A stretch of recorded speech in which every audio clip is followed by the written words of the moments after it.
This is Jalen, and welcome to the one and only Gym Rant, the series where we have deep and meaningful conversations while working out. Thank you for tuning in to another episode of Gut Check. Today I have another special guest. If you want to give them your name, age, and where you're from. My name is Theresa. I'm originally from Cleveland, Ohio, and I am 35 years old. Before we get into our conversation, we're going to spin the gut check wheel and decide which workout we're going to do today. So Teresa's going to spin on the count of three. 3, 2, 1. Please don't be that crazy. Come on. Ooh. I know you would. Okay, that was the one thing on the board that I did not want. That's crazy, but you got hit today. That's crazy. Speak it into existence. Okay. So we're going to start out with some battle ropes. We're probably going to do like 30 seconds. But I do got a question for you. Okay. So first question is just like an icebreaker. If you could have any superpower, what would it be and why? Ooh. Crazy. I never thought of that since I was younger. It's okay. When I was younger, it was always to be able to transport. Teleport? Teleport, yeah. I think it still would be that, to teleport. And that's only because I know that, especially being out here today, I would love to be in multiple places at one time because my family is in Ohio. My mother is sick. So it would be amazing to just be able to teleport and go different places or even in time periods. Yeah. Like go back to a time that either I was happy or to change things like that. So you would teleport and time travel? Yeah, exactly. That's what's up. Combine them both, huh? Yeah. That's a good one. For me, I think I'll say,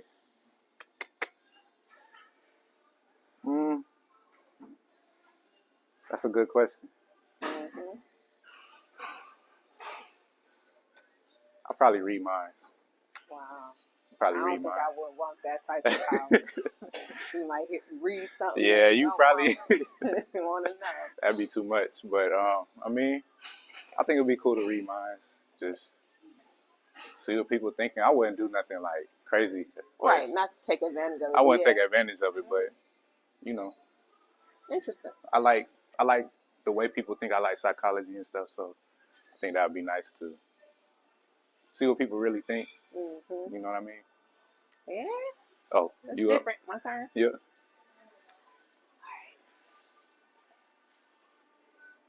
Nah, don't talk about me too bad because I ain't never did this before. You got it. Yeah, right. It's been crazy. This arm ain't doing nothing. Nah, you got it. You doing it. You look like snakes. Oh my God. You got it. You can bend over a little bit. Oh, that way there you go. More. Mm-hmm. Good. Next we got high knees.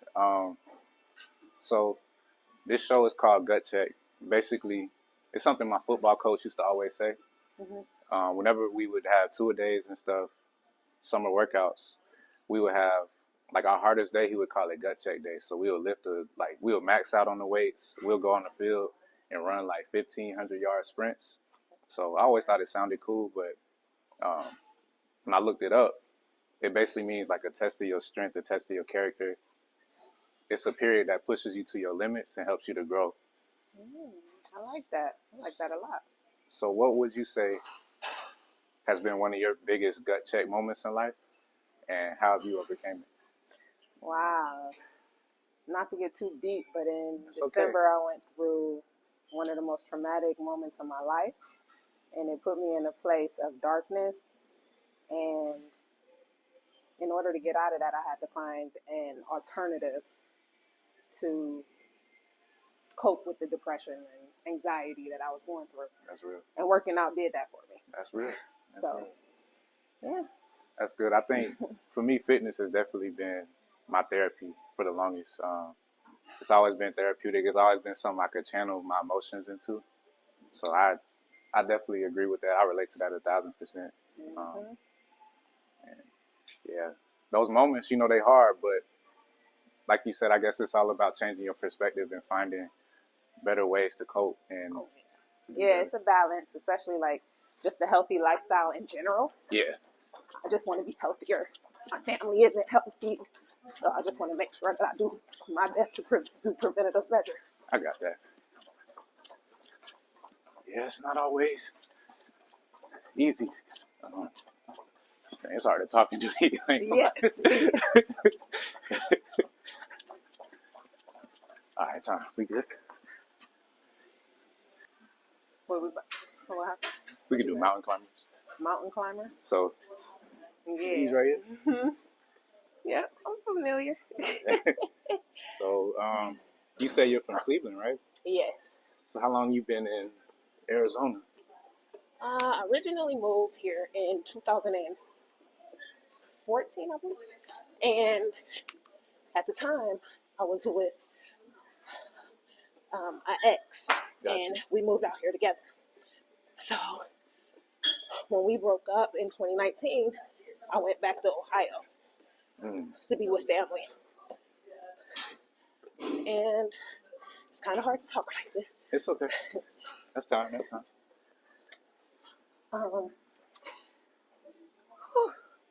Moved back 2019 to be with family, and then I stayed there for a little while, regrouped, and I became a flight attendant in 2021.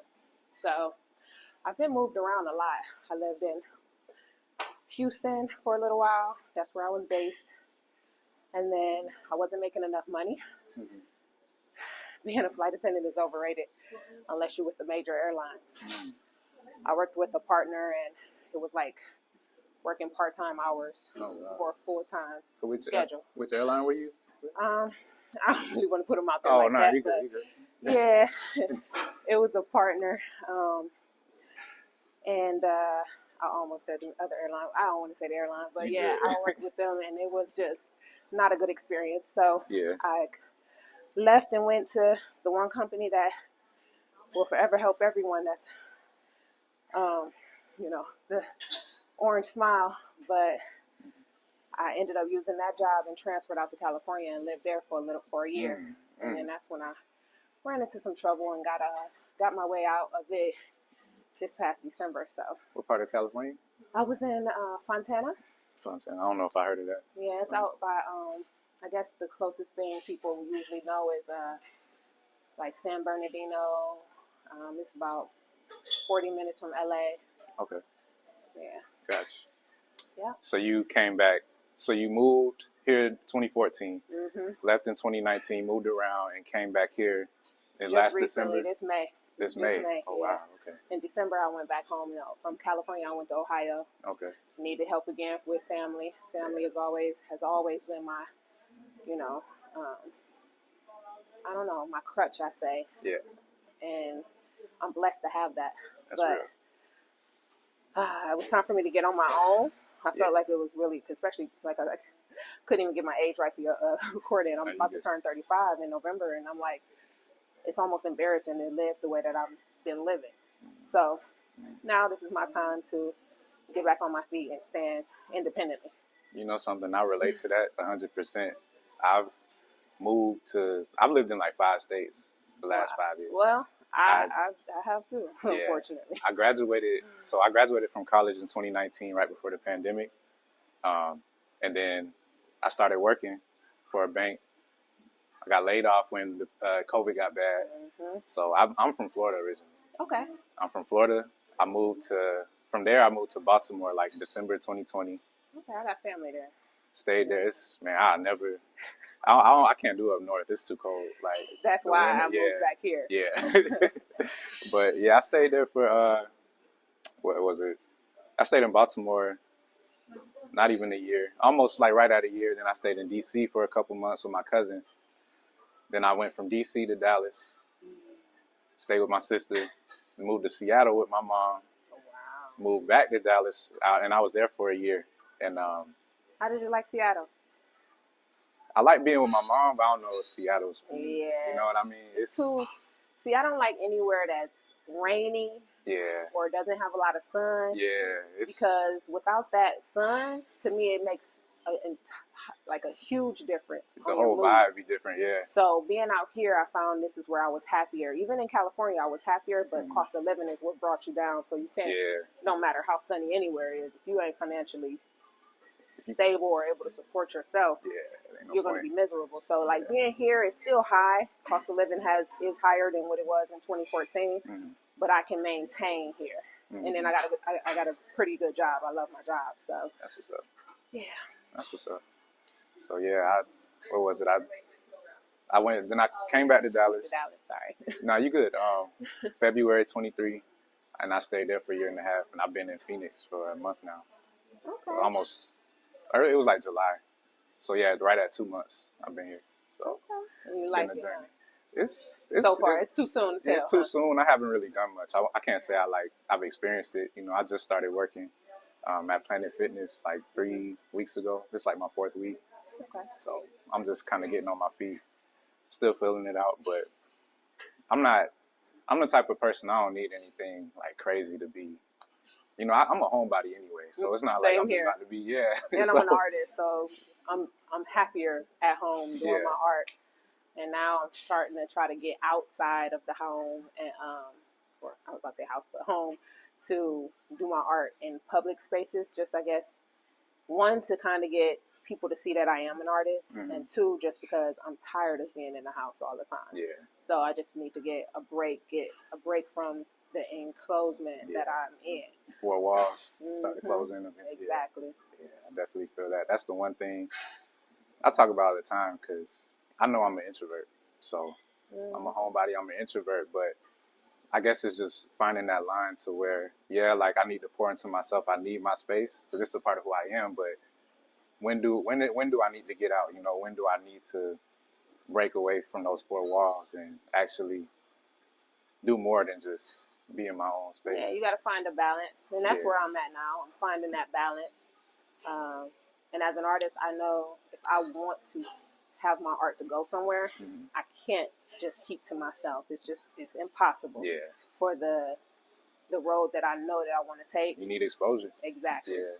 And exposure comes at a cost, so I got to sacrifice my internal little introverted self in order to try to be extroverted a little bit. So. Right. Got it. All right, y'all. Next, we got Russian Twist. So, how long? Or I'm assuming you've done art like your whole life, or? I would say so, but specifically probably since 4th grade. 4th grade? 4th grade is when I really know that I got into it. I did my first portrait of one of my classmates, and I should have let her keep it. Like, I literally put this on my website. I should have let her keep it because I lost it over the years, of course. But it was my first portrait, and I just really was proud of myself. I wanted to have it for myself. Yeah. And ever since then, I took 1 course in college, but everything else is self-taught. Okay. That's what's up. Oh. Okay. I don't want to get down lower. You got it? You gonna keep your legs on the ground? Oh, there shit. You go. I ain't never... Oh, yes, I did. What would you say inspires you with art? Do you have to go through experiences in life, or do you just look at somebody and you just want to draw them? You resonate with them? What's your process? I am a sight drawer, so I can't do much from memory. So you picked the wrong times. All right, one more. All right, we good.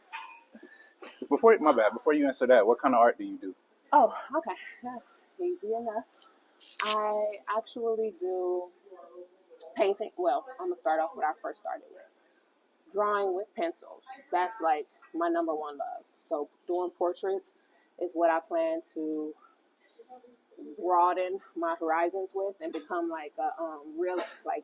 When it comes to realism, I want to be amazing when it comes to that and have lifelike artwork.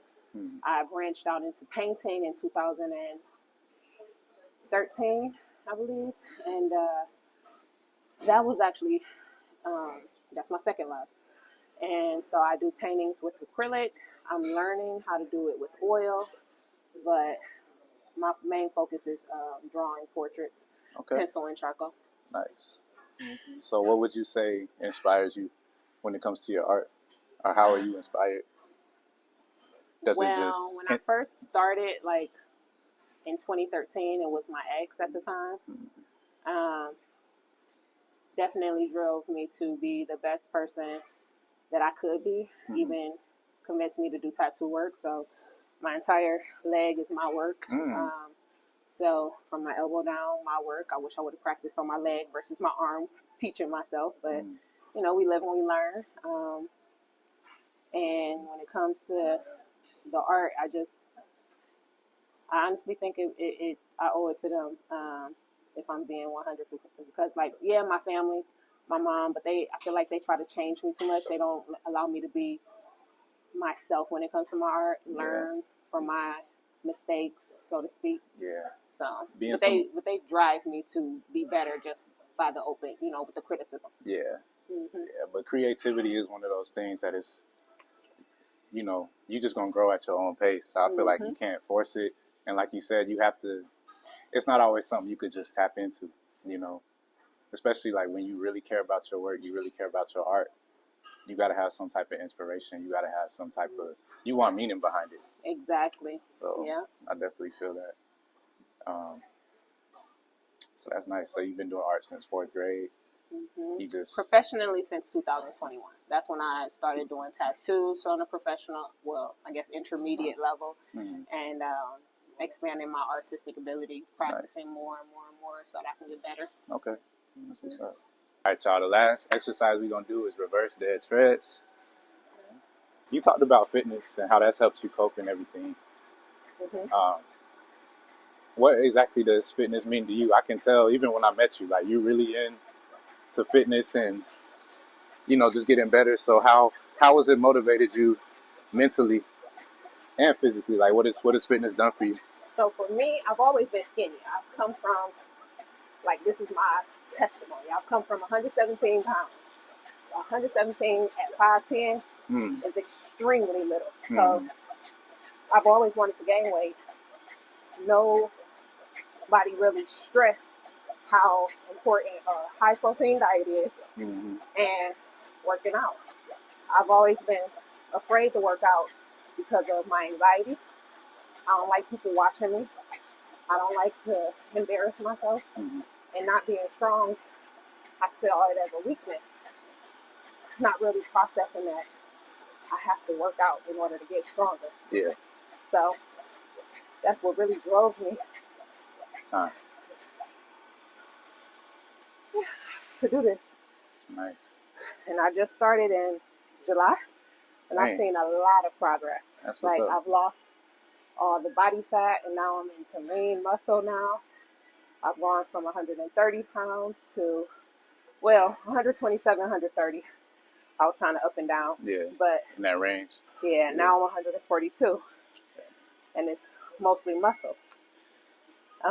Like every other woman, I do focus on my glutes, so that's where most of the weight is. So I still look skinny. Yeah. But I can see the difference. And a lot of other people can too. That's what's up. That knows me personally.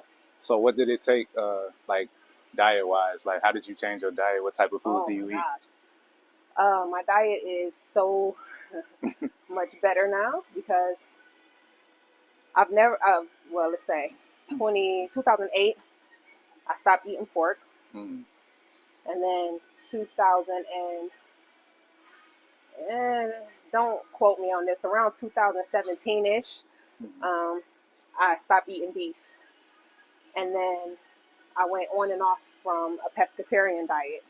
I tried to be a vegetarian back in 2021. That did not work. I lost way too much weight. And I think that's really what caused me to be the 117.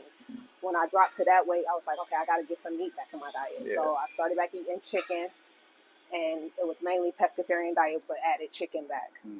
I started to pick up some weight a little bit slowly, and recently I just went back to the pescatarian diet. So I started that in July as well. And it's been great for me because I do my protein shakes every day. And I do, I was doing oatmeal. I've been slacking on oatmeal for my fiber, but I do tuna. I did tuna the other day. I'm not a huge fan, but I love salmon. Mm.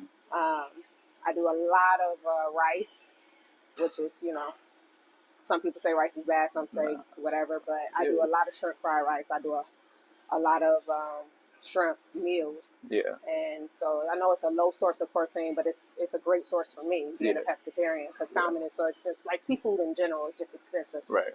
But I do all of that. And then what else? I don't know. I like my I think my protein shake is really my biggest key source of vitamins and everything, because I use the whatever the black and gold. I'm new to the protein shakes, but the black and gold one, the most that popular I think one. I know what you're talking about. But yeah, I don't really use drink that. protein shakes myself, so yeah. You're lucky. You're a guy also.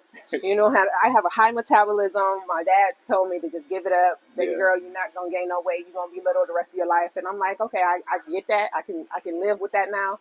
But I'm at least gonna be stronger. Mm-hmm. So I don't want to be muscular. That's another thing. That's why I try to do the high protein diet, so I can gain muscle, but also still try to gain some type of body fat a little bit to balance it out, because I don't want to be muscular. Mm-hmm.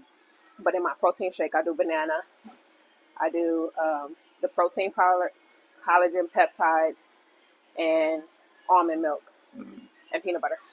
And that's my favorite protein shake. That's what's up. So was it hard at first to change your diet? Because I know a lot of people, especially trying to gain weight in a healthy way, because you could just go to McDonald's or go wherever and just. I don't eat fast food. Yeah. So it's really easy for me. I guess when it comes to, for me, like I already wasn't eating a lot of fast food, so cutting it out completely was easiest pie. Right.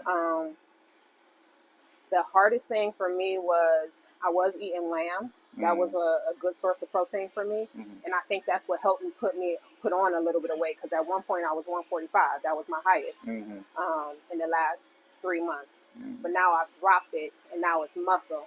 Mm-hmm. So I do miss eating lamb. Lamb was my favorite. That was my steak. But other than that, no. I've always been a healthy eater or a non-eater. When I stress, I didn't eat. That was another problem that I had. Like, you will lose your appetite. Mm-hmm. Yeah, that makes sense. Mm-hmm. All right, y'all. It's time for our cool down. Just finished our HIIT workout, and I do have one last question for Theresa. So earlier we talked about gut check, what it means, and your personal gut check. Mm-hmm. There's a lot of people who may be going through their own gut check in life right now. May be struggling, may not know where to go, what to do. And I was wondering if you could talk to that person, how would you motivate them? What would you say to them to keep pushing on and not give up?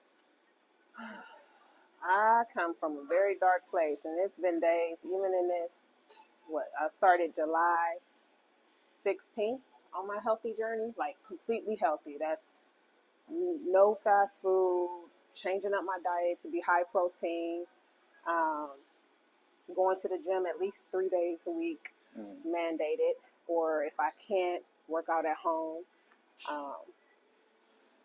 You really have to drive yourself. Like, you have to really psych your mind into believing that you can do it versus allowing that sense of, I don't know, self-pity or whatever that emotion is that's holding you back and trying to get you out of the groove. You got to really fight that. And sometimes it's hard. Trust me, I done got out of the bed at times where I'm just like literally in bed, scrolling on my phone, not doing anything, just like intimidating myself by social media. Mm-hmm. And I just say push through. It's mind over matter. If you speak positive into your mind, like you start to train your mind to have positive thoughts, then the positive will start to occur. Mm-hmm. And it's been a long road and a long journey for me to realize that, but that's what I say. It's all about psyching your mind. That's to real. Believe that you can.